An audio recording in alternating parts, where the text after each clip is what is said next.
Clerk, please call the roll. Senator Carroll. Here. Senator Givens. Here. Senator Higdon. Here. Senator Meredith. Here. Senator Neal. Senator Rawlings. Present. Senator Reed. Here. Senator Thomas. Here. Senator Williams. Here. Senator Wilson. Here. Senator Wise. Here. Senator Vice Chair Tishner. Here. Chair West. Here. We have a quorum. We are duly constituted to conduct business. Go through the normal Education Committee rules. Please silence your cell phones. No signs are allowed in the committee rooms. If you do wish to speak for or against a measure, you will be required to sign up at the sign-up sheet in the back.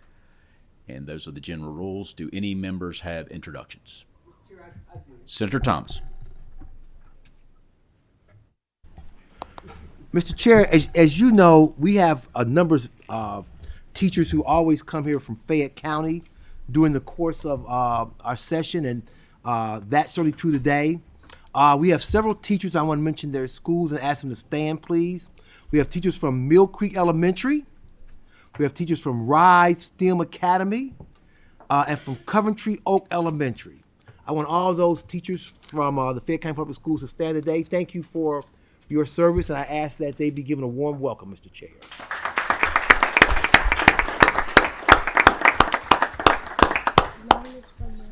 Thank you. We had some excellent meetings in my office with part of this group, and thank you for all you do. Boots on the ground, front line. We appreciate you being here today. Up first at the beginning, we're going to switch around the agenda a little bit. We have for consideration SB 19, an act relating to moments of silence and reflection. If you all would come forward and be prepared to present.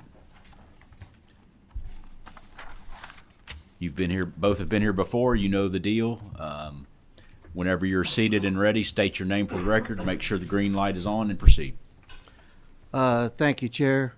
Rick Girdler, Senate District 15, and Rabbi Shlomo Litvin, Kentucky Jewish Council. Please proceed. Today, we basically are here just for a moment of silence. And we'd like to start the day at a school at a moment of silence. This bill is not, it's harder to tell it's simple to tell what it does. It's all the other things that's read into it that it don't do. It don't require any religious connotations or any religious attachments to it. So basically, start the day like we do in the Senate. You know, we start with either a moment of silence or a prayer. And so this is basically what this bill entails. And I brought it for my good friend, and I can't tell you how to pronounce his name because he pronounces it too fast. So I call him my rabbi. So I'm going to let him speak just briefly on it. And if you have any questions afterward, we'll be tickled to answer them. So my name is Rabbi Shlomo Litvin. It's the slowest it goes. I'm an emissary of the Lubavitcher Rebbe, Menachem Mendel Schneerson, the foremost Jewish leader of the modern era, and I serve as director of Central Kentucky's branch of Chabad Lubavitch, the largest Jewish organization in the world, with over 11,000 faith leaders in over 110 countries. I also serve as chairman of the Kentucky Jewish Council, and I stand here today strongly endorsing SB 19, a bill that establishes a moment of silence in Kentucky public schools. A moment of silence has long been recognized as a valued practice in schools, offering students an opportunity for reflection, mindfulness, and focus. Research consistently demonstrates that such moments enhance cognitive abilities, concentration, emotional well-being, and contribute to a more respectful and thoughtful school environment. The positive impacts are significant. Studies indicate that implementing a moment of silence leads to a measured decline in school violence and juvenile violence, with police reporting in districts that have instituted it as much as a 15 to 25% drop in juvenile violence arrests.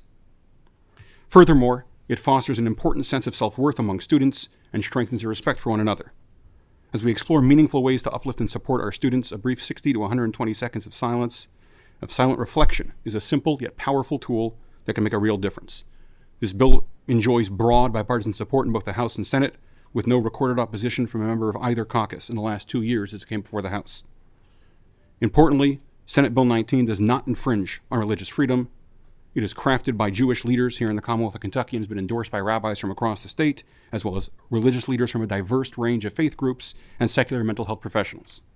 Additionally, importantly, this bill does not compel free speech or religious practice in any way. The Foundation for Individual Rights and Expression, FIRE, affirmed this every year that it has been put forward, and when first put forward, the ACLU of Kentucky stated, and I quote, "The ACLU of Kentucky currently has no serious concerns with this bill because it does not mandate school prayer.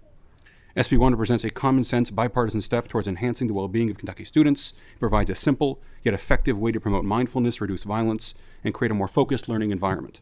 I urge you to support this bill and give our students the best tools for success." Thank you. Thank you so much.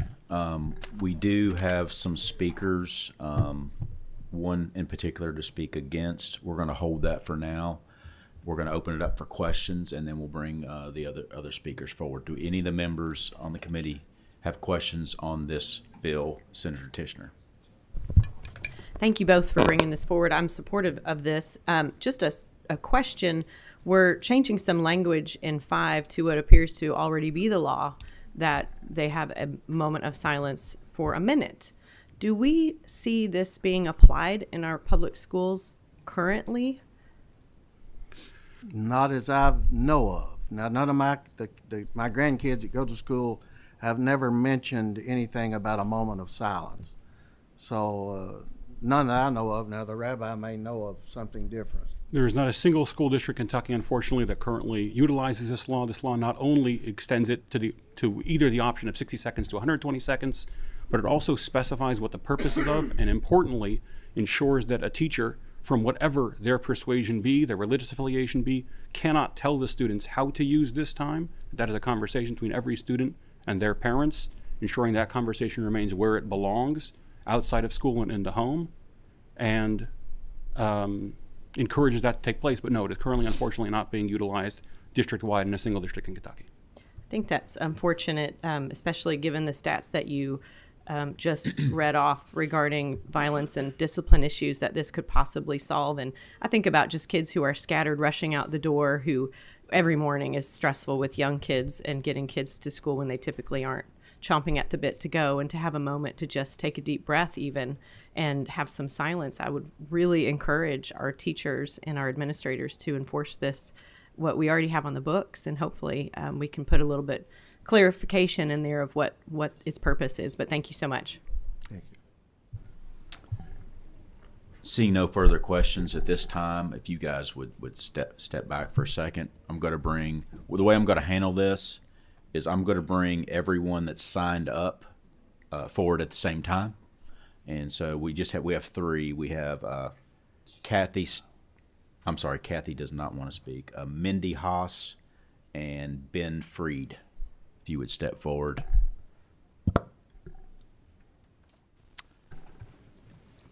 And I don't know if you came together or separate. I'll let you two decide who wants to go first. But whenever you're ready, make sure your green light is on, state your name for the record, and proceed. Good morning. My name is Ben Freed. I'm a rabbi in Louisville, Kentucky at Knesset Israel Congregation. Thank you all for making time for us today. First of all, I want to say that the points here in subsection B, I think, are wonderful in this bill. I think that what Rabbi Litvin said and the crafting, ensuring that this is not a mandated prayer in any way, is very important. The issue that I have with the bill is that it changes the language from the teacher may announce that a moment of silence or reflection is happening to there shall be. And I feel that mandating it goes, to me, a step too far, especially in conjunction with the fact that earlier in this statute, the statute states that it is permissible to have a recitation of the Lord's Prayer in a public school classroom that could be, under this statute, immediately followed by this moment of silence, while still staying within the bounds of this law.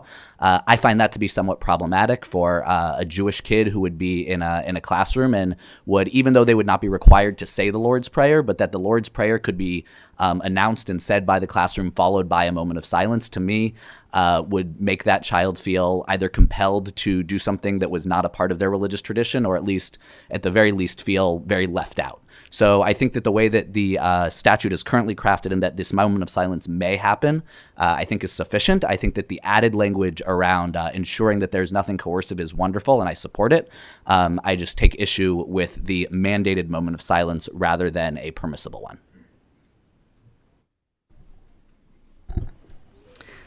Thank you, Rabbi. My name is Mindy Hassan. I'm here representing the Jewish Federation of the Bluegrass, and we strongly oppose this bill. I don't want to repeat what Rabbi Fried just said, but we stand alongside of him. And I think it's very important that there are the rabbis in Lexington, Rabbi Abramowitz and Rabbi Wirtschafter, do not support this bill as well. Can I just add one thing very quickly? Sure. Rabbis can disagree. I think that's a very, like, you're seeing that right here, and that just as not all Baptists agree with all Methodists about everything, not like all Catholics agree with all, Greek Orthodox, we can have disagreements within the Jewish community. That's healthy. It doesn't mean we think any less of each other as people or as Jews. But I think it is important to note that while Rabbi Litvin is a part of a very large national organization that does represent many Jews around the country, the vast majority of the organizations and synagogues that represent Jews in this Commonwealth have not supported this bill.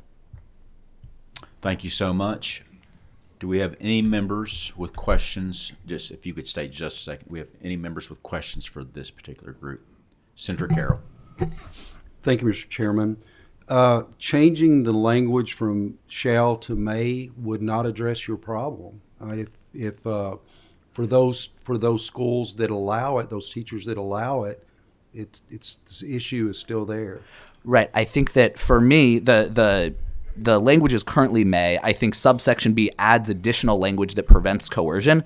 Look, if it were up to me, the Lord's Prayer wouldn't be said in public schools in Kentucky, but that's not what this bill addresses. I think that the fact that our current statute says that, and I quote, in order that so that pupils shall learn of our great freedoms, including the freedoms of religion, symbolized by the recitation of the Lord's Prayer. I think that the fact that the Lord's Prayer could be stated a prayer of the dominant religion in order to teach about religious freedom when there might be kids in that classroom who do not subscribe to that religion, I think that's problematic on its face, but that's not what this specific bill is addressing.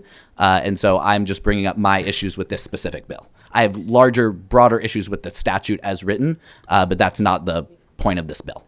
Understood. Thank you. Senator Tishner. I appreciate the concerns that you bring, and of course we have such a variety of religions represented within our public school system. I think obviously this isn't a question about what's in Section 1 currently under KRS 158175, but what is being talked about there is really teaching historical moments.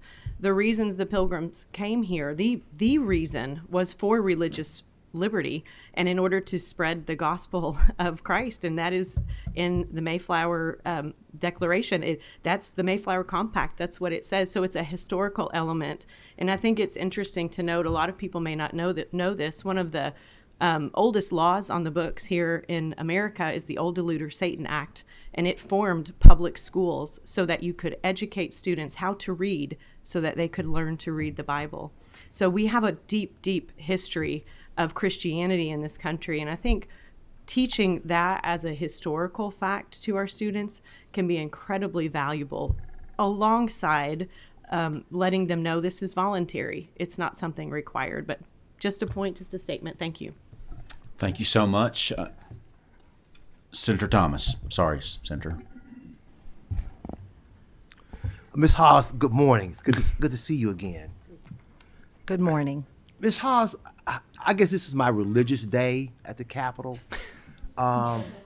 because, I'm a person who takes their faith very seriously. I'm a big church goer. I'm a big Bible reader. When you come into my office, the first book you see in my office, in fact, the first thing you see in my office when you come to my office, is the Holy Bible. So I always struggle with this issue. When I'm faced with this as a legislature. But let me ask you if we can agree with this, you and the good rabbi that I met this morning.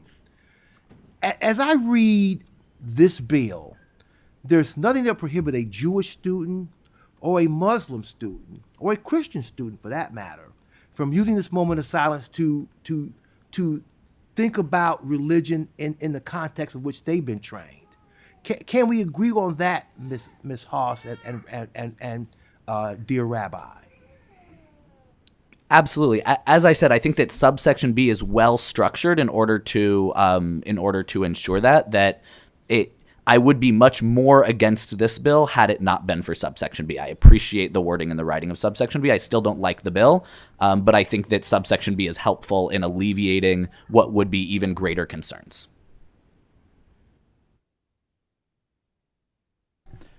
Thank you, Senator. At this time, we'll bring the rabbi and Senator Girdler back up. Thank you for your presentation. What we will do now is just give you a brief moment to respond, and then we will vote. I'm going to let him speak. He said he'd only take about 30 seconds, but I want to tell you this. I'm so glad that we... Senator, could you make sure that microphone is on?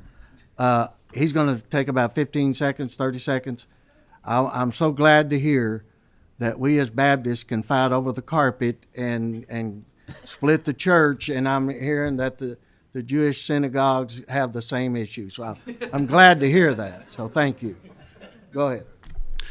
So I would just echo what both Senator Tichenor said and Senator Thomas said. This bill does not direct any student to do anything. It's why, as I said, FIRE said it doesn't compel speech. The ACLU said they have no serious concerns with it. I do see there's a great deal of discussion on the bill, on the language already on the law that this bill doesn't address. If we want to discuss the historical value of the Lord's Prayer to America and why it was taught, I think it's a great conversation to have. It's not one that this bill addresses in any way, shape, or form. As my colleague so beautifully said, the language of B, which I helped write, was great language. Thank you. And the issue on the floor, I don't think, is a controversial one. Thank you so much for your excellent presentation. We do have a motion on the bill from Senator Wilson and a second from Senator Tichenor. Please call the roll. Senator Carroll. Aye. Senator Givens. Aye. Senator Higdon. Aye. Senator Meredith. Aye. Senator Neal. Excuse me, as I was. Senator Rawlings. Aye. Senator Reed. Aye. Senator Thomas. Mr. Chair, I'd like to explain my I vote Please proceed. in 2 minutes. Do I get 2 minutes or 3 minutes? I'll give you 3. Thank you. There are 2 parts to the First Amendment when it comes to freedom of religion. And those 2 parts are what we call in law the Establishment Clause and the Free Exercise Clause. Okay. What the First Amendment does is that it prohibits the establishment of any religion. We don't have that in our country. But it encourages the free exercise of religion. And so, as I said earlier, when I look at these religious statutes, I always look at them very, very carefully because I've got to balance my own faith with what I think is good public policy. And religion, that I've seen today, can be used in 2 ways. It can either be used as a sword or as a shield. And when I see statutes where religion is being used as a sword to promote bigotry or discrimination or hate, then I'm going to oppose. I'm going to oppose those bills because there's no place in America for religion to be used in that context. But where religion is being used as a shield to provide comfort, or consolation, or just a moment of peace for a person, then I'm going to allow that, and that's what this bill does. This bill says that, where you just want to gather yourself for the day, or have a moment of reflection, or just a moment of privacy with yourself, you can do that. It doesn't mandate that you have to do it. Doesn't have to do it under a specific religion. But it gives you the free exercise to do that. And so for that reason, Mr. Chair, I'm going to vote aye on this bill.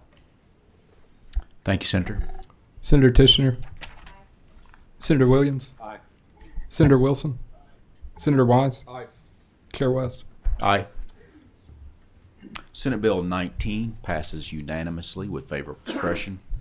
Thank you, gentlemen, for being here and presenting. Thank you, Chair. Thank you. Appreciate it. Thank you.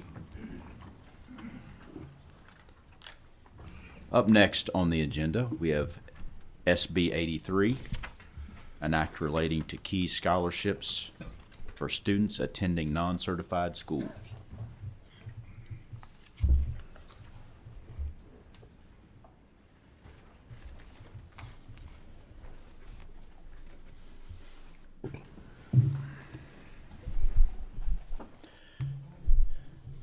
Senator, you know the deal. State your name for the record. Put the green light on, and there is a sub. Would you like us to go ahead and adopt the sub? Yes, please. Is there a motion on the sub? Motion. We have a motion. We have a second? Second. We have a second. All those in favor of adopting the sub to Senate Bill 83 say aye. Aye. Opposed, nay. Ayes have it. Sub is adopted. Floor is yours. Thank you, Mr. Chairman.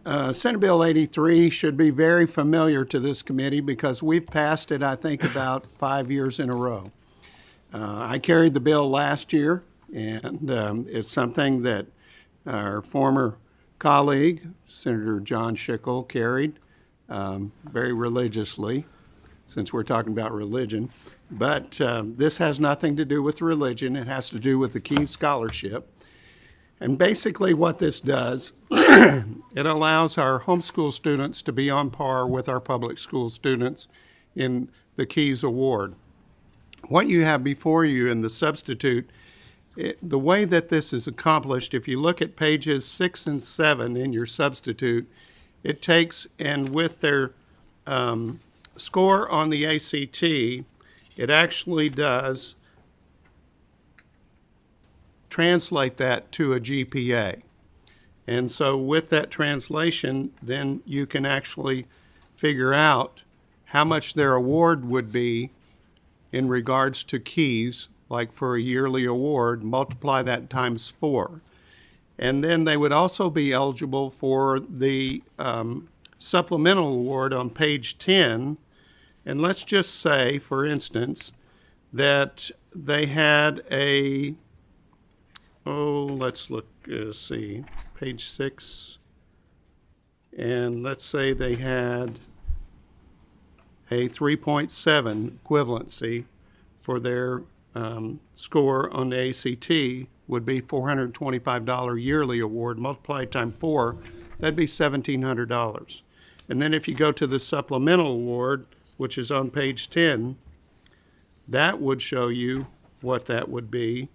With the score of 26, it would be $428. Added to the 17, it would be $21.28 for that yearly award that they would get for 4 years of college.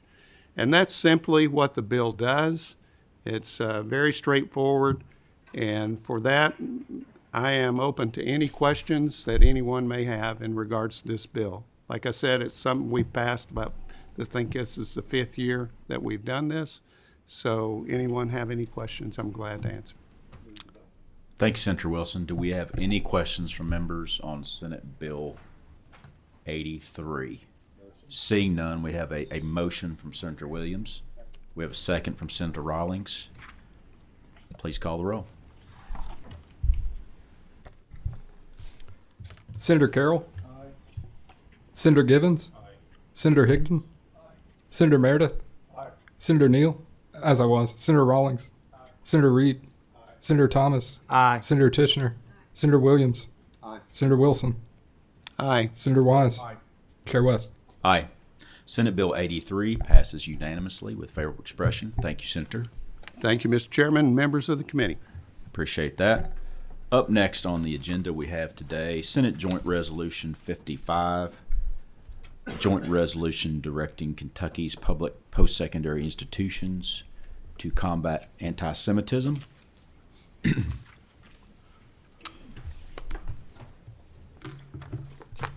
We have 3 presenters that are not new to the committee. You know the deal. Make sure the green light's on. State your name for the record and proceed. Senator Titchener, Senate District 6. State Representative Daniel Grossberg, District 30. Rabbi Shlomo Litvin, Kentucky Jewish Council. Senator, we have a sub. Would you like to adopt the sub at this time? Yes, please. We have a motion on the sub. We have a second. All those in favor of adopting the sub say aye. Opposed, nay. Ayes have it. Sub's adopted. Please proceed. Thank you, Chair. As many of you all know, this issue arose in recent years, in the past, actually 500 or so days after the October 7th attack on innocent Israelis and Jews living in Israel, and many of which who were taken captive, many who were killed in captivity, and we're seeing some, thankfully, being released finally after this extended length of time. Unfortunately, some just being returned in coffins. And I won't get too much into that. This anti-Semitism does not affect me directly. So I will allow my two guests to share how that affects them directly, as it does in a tremendous way.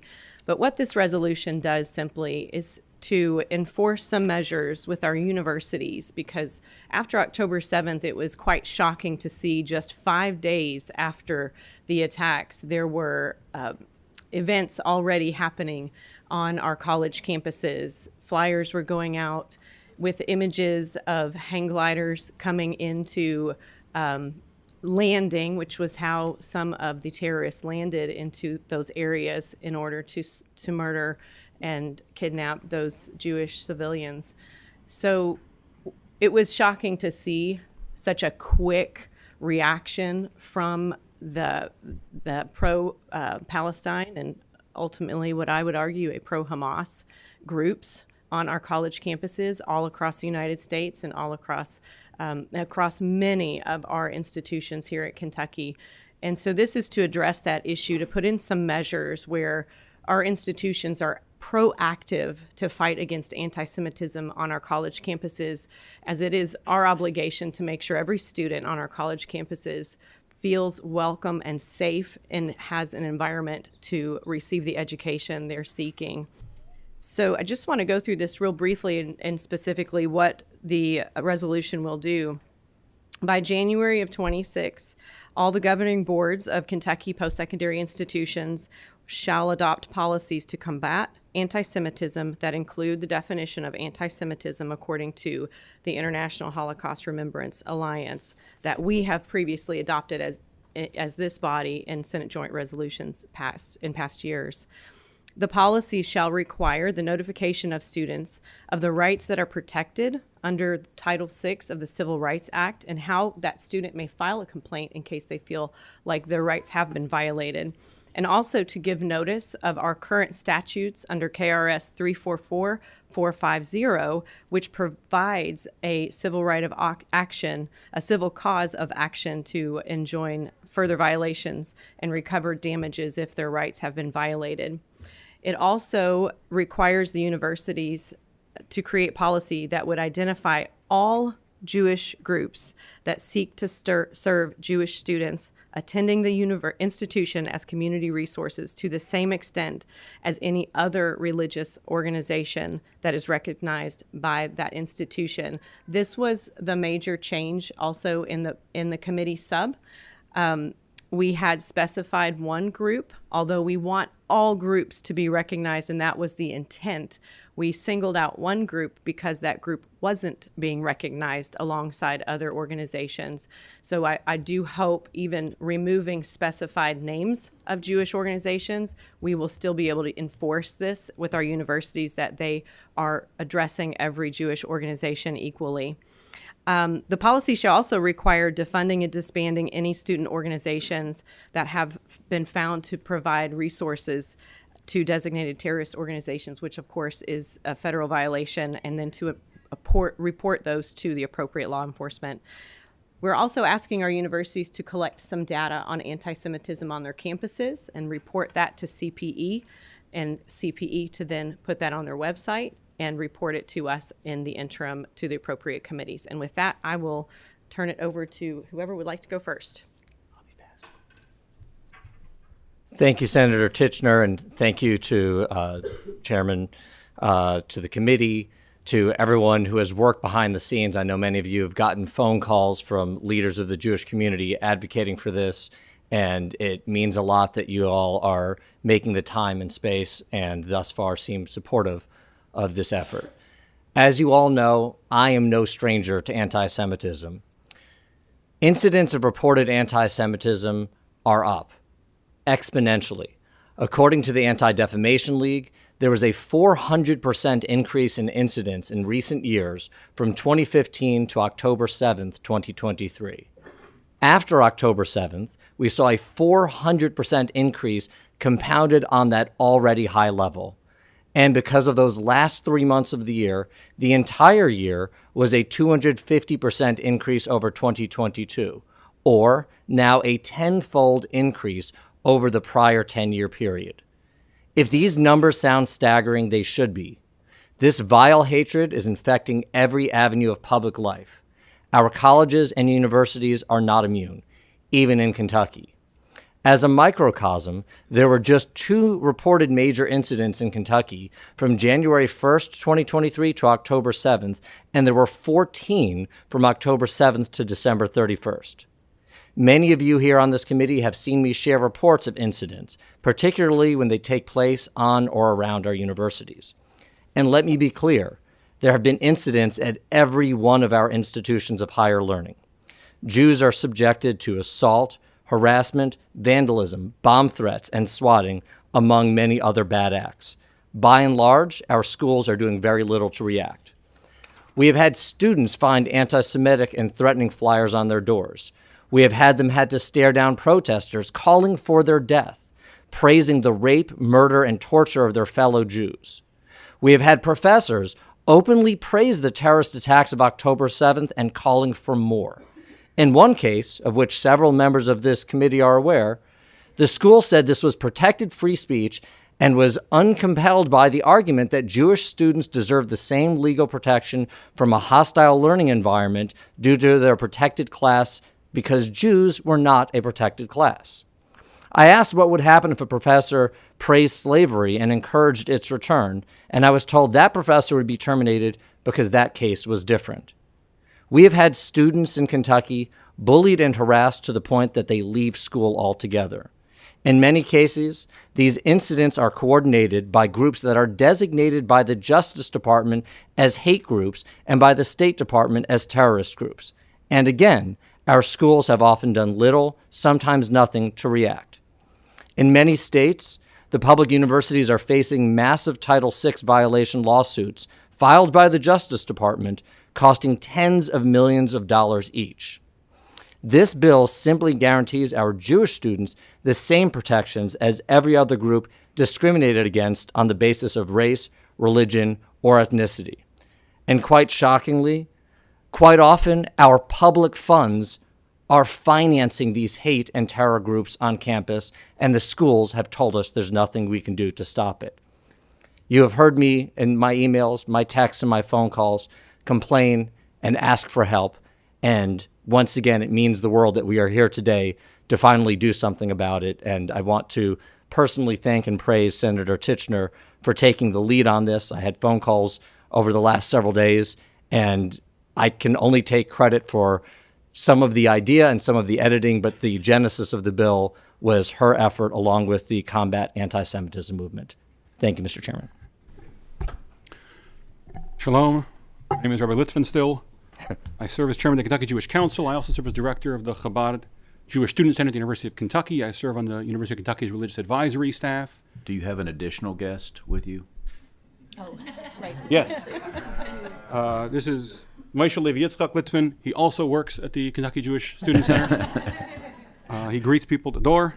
Child eats the labor leftovers. laws notwithstanding. That's. I'm sorry for the second time you're addressing something that's not in the resolution that I'm talking about. Please proceed. I also serve in the National Anti-Semitism Campus Task Force, and I run Jewish ministry services on 8 college campuses across the Commonwealth. I'm here today in support of this critical, important resolution addressing the rising scourge of anti-Semitism on campuses in Kentucky.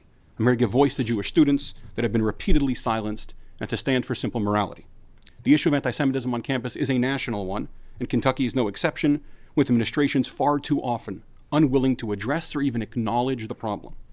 The issue begins with professors, like Ilsan Al-Khatib of Murray State, whose social media is filled with unhinged anti-Semitic diatribes and has called for violence against Jews, a state-paid university professor in Kentucky, to Mark Murphy at the University of Louisville, who has been repeatedly condemned for anti-Semitism and Holocaust denial and has been banned twice now from social media for the hate he shares, to Coulter Paulson at Northern Kentucky University, who brags to students about defending terrorist organizations in court and mocks the defense teams of the American citizens who are victims of terror who are seeking relief, to Ramsey Woodcock at the University of Kentucky, who rants about Jews both online and in classrooms, to Ricky Jones at the University of Louisville, who openly called for fewer efforts in Kentucky to combat anti-Semitism. All these flagrant issues went entirely ignored by universities, with no response. The epidemic is present among the student body as well. Last year, the annual Kentucky Jewish Council report on anti-Semitism in Kentucky recorded over 15 incidents of anti-Semitic harassment, threats, and vandalism on college campuses in Kentucky, and another nearly 24 instances off campuses that were led by university students and university groups that receive university funds. Last year, after a protest on University of Louisville campus, students went to a local community and spray painted in the middle of one of the most densely populated Jewish neighborhoods in Kentucky, "The only good Jew is a dead Jew." At the University of Kentucky, after this young baby, Kfir Bibas, a 9-month-old baby, was kidnapped by the Hamas Nazis and brought back into Gaza, his corpse was held for the last 500 days and only released today, a 9-month-old infant. When students hung a picture like this on campus, it was defaced, torn down, and replaced with an image of a terrorist who murdered Jews and Americans proudly, praising him. Amid all this, the University of Kentucky had the audacity to send administrators to a meeting of appointees of the governor to address anti-Semitism, where they made the false claims there is no anti-Semitism problem at the University of Kentucky. The resolution also addressed the fact that Jewish groups like Chabad have been actively downplayed by administration authorities, and rather turning those people to the false idols of DEI and other university employees who have the university's best interests in heart and not the students. I'm glad to see it was added to also include community organizations like the Jewish Federation of Louisville and Lexington, as well as Hillel, which is present at the University of Louisville and the University of Kentucky. I think that it's important to remember in this city that there are a bunch of other universities around the state, including WKU, NKU, EKU, Murray, and other universities where Chabad is present, and these students critically need help. This resolution to protect Jewish students is of critical importance, and from the bottom of my heart, I want to thank Senator Tichenor, who has been a far and away leader on this issue, along with Senator Robbie Mills, Chair West, and others who have contributed towards this. Thank you all very much. I strongly encourage you to vote in favor of this deeply important resolution. Thank you so much for that excellent presentation. We do not have any individuals signed up to speak against. At this time, we'll open the floor up for questions. Senator Higdon. Thank you, Mr. Chairman. I was looking for the committee sub, and I don't find it, but I wanted to thank Senator Tichenor for listening. I did read the sub, and you did make changes to it, and I really appreciate that. And my good friend Shelley Gilman, who's here in the audience, and Matt Golden had a conversation with me yesterday, and I relayed that to you, and you made the changes, and I really appreciate that. Thank you. Senator Higdon, you got a copy of the sub laid right there. They just gave that to you in case you want to review. Any other questions from members of the committee? Senator Meredith. Thank you for this resolution. I'm just curious and a little bit disappointed that none of our public colleges, universities are here today to either defend themselves or to speak on this issue. But has there been any formal dialogue with our post-secondary education? Regarding this resolution, no, I've not spoken with anyone. I will make note, though, during in the immediate aftermath of October 7th, the University of Louisville president was very gracious to sit with us multiple times to make sure it was being taken care of and addressed on her campus. So I did want to point out this has been dealt with to some degree on some of our campuses, but overall, a lot of silence, especially when you're hearing specifics about the academic staff on the campuses, which has been less incredibly disappointing that we would have any person singled out in the manner that they were on social media by staff that are paid for by taxpayer dollars, and that's not addressed. That's really unfortunate. I hope this will encourage them to take action against those types of that type of messaging that's coming from staff. I don't believe the things they are saying is a free speech issue when it's being funded by taxpayer dollars. Follow up, Mr. Chair, if I may. Why aren't the provisions of the 1964 Civil Rights Act sufficient to cover? That's a these good issues? question. I appreciate that question, which is why we did not pursue this as a bill. We didn't feel like we needed to add more laws to our books because that exists currently.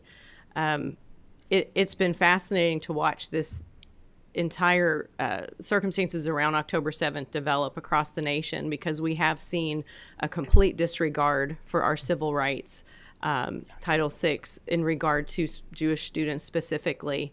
I'm very hopeful that the current administration will deal with these issues and hopefully on a national level address the issues that we're seeing on disregarding our civil rights acts.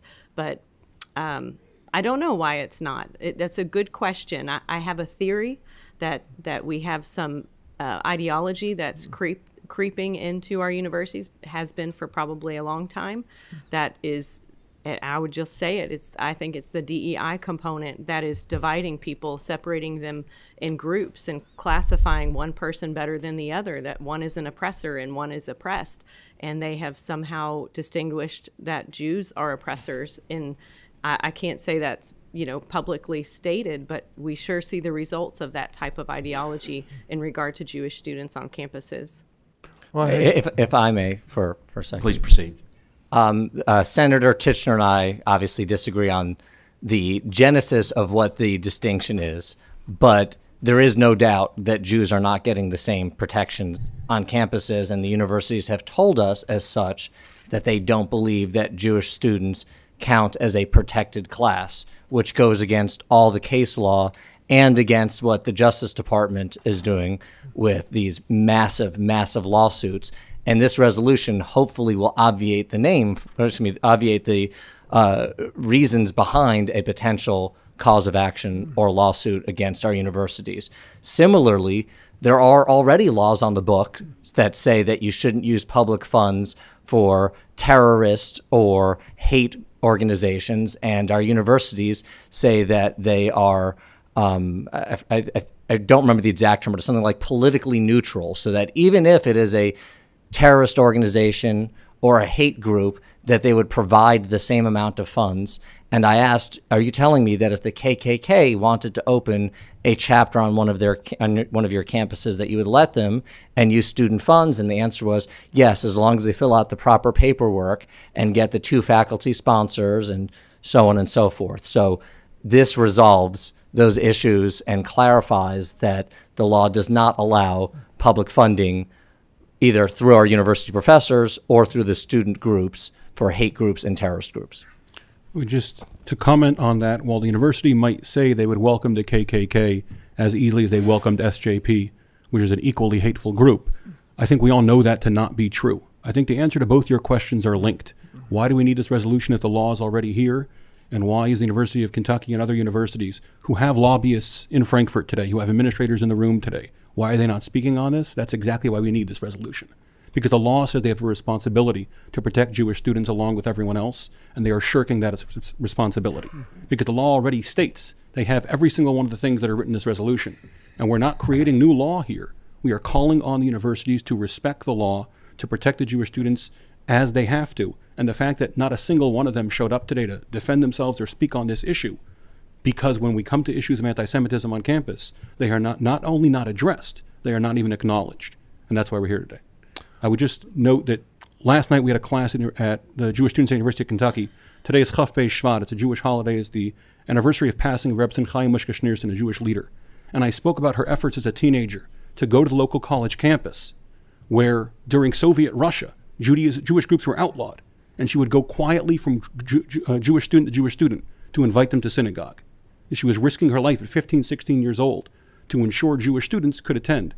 And one of the students says, that feels like when I see another Jewish student on campus and we quietly check in with each other because we don't want to bring it up in class. It is horrifying to me that a 19-year-old student in Kentucky today feels a kindred spirit with a 14-year-old girl in Soviet Russia because I'm embarrassed to say in front of my class, I'm concerned for my safety to say in front of my class, I'm concerned for my grade to say in front of my class that I'm a proud Jew involved in my faith. And that's exactly why we're here today.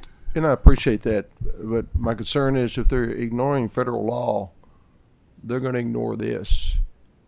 And do we need something else in this resolution, such as directing our college and university, public college universities, to give us some type of response to this, because they should be accountable to our legislature. And I would think maybe we can entertain, Senator, an amendment that there's got to be some action, because they'll ignore this as well if not. Yeah, I appreciate that. We did try to include that with the reporting element and reporting that to CPE, and then in turn reporting that to the interim committees.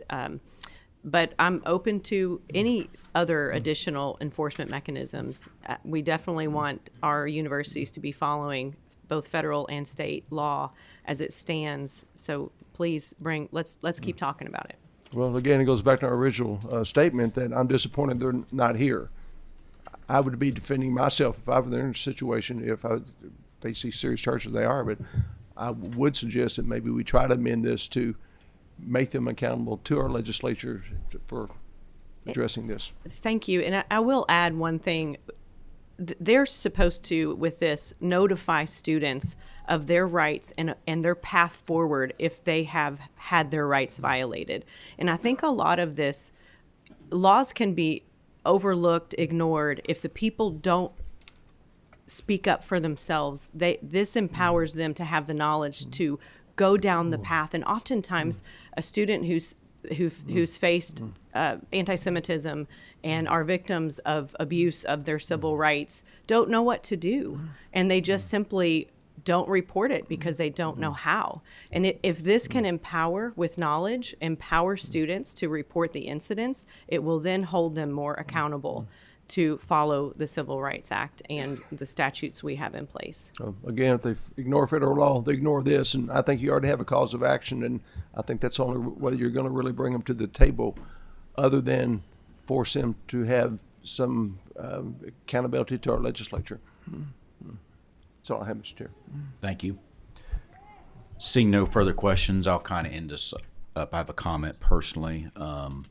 Just sitting up here listening to all the testimony, I was involved, and we saw the video footage of October 7th and the horrific events there and everything. And I keep coming back. It's a much used quote, but the only thing necessary for the triumph of evil is for good men to do nothing. And that's some of what's been happening. And in many cases, neutral is not good enough.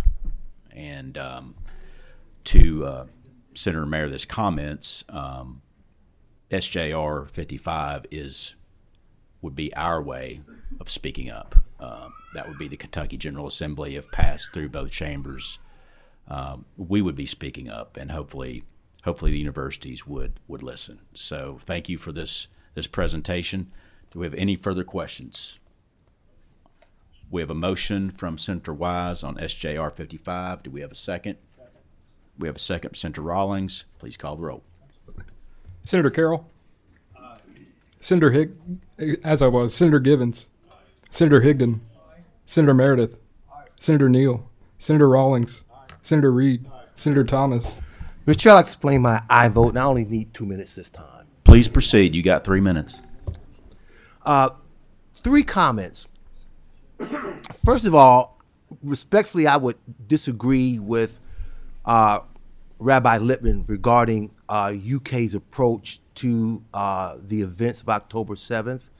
And I say that because I know President Capilouto and what he's done to really make the Jewish students feel welcome. In fact, I've been at several Rosh Hashanah events, Yom Kippur events, and other university events, student events involving the Jewish students.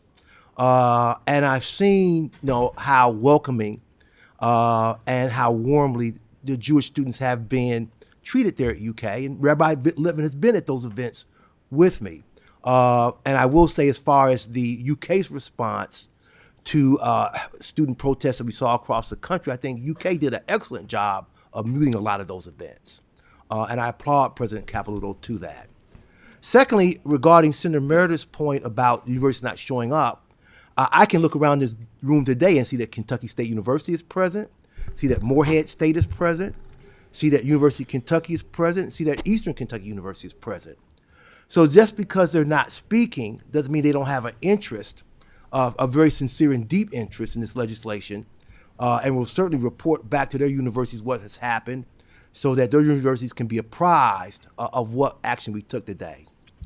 Finally, regarding Senator Tishner's comments about DEI, I'll just say I respectfully disagree with her comments, but I know that we'll have plenty of time to debate DEI in this session, so I'll reserve my comments about that for a later date. I vote aye. Thank you. Senator Tishner? Aye.